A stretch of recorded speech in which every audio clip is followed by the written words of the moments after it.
নমস্কার, আমি তরণী কান্ত শাস্ত্রী, তান্ত্রিক, পুরোহিত ও জ্যোতিষবিদ্যালঙ্কার। চলুন দেখে নিই এই সপ্তাহের সিংহ রাশির সাপ্তাহিক রাশিফল। সাপ্তাহিক রাশিফল সিংহ রাশি 11ই নভেম্বর থেকে 17ই নভেম্বর। এই সপ্তাহে আপনার শরীরকে বিশ্রাম দিতে হবে।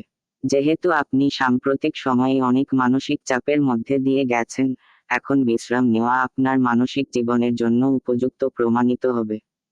তাই আপনার জন্য নতুন কার্যকলাপ এবং বিনোদন শিথিল করুন। রাহু আপনার চন্দ্র রাশি থেকে অষ্টম ঘরে অবস্থান করার কারণে এই সপ্তাহে অমীমাংসিত আর্থিক বিষয়গুলি বাড়তে পারে এবং এই সময়ে অনেক ধরনের ব্যয় আপনার মন দখল করবে, যার কারণে আপনি না চাইলেও অস্বস্তি বোধ করতে পারেন। এই কারণে আপনি নিজেকে অনেক ধরনের সিদ্ধান্ত নিতে অক্ষম দেখতে পাবেন। এমন পরিস্থিতিতে প্রতিটি পরিস্থিতিতে নিজেকে শান্ত রাখুন এবং আপনার ব্যয় নিয়ন্ত্রণ করুন।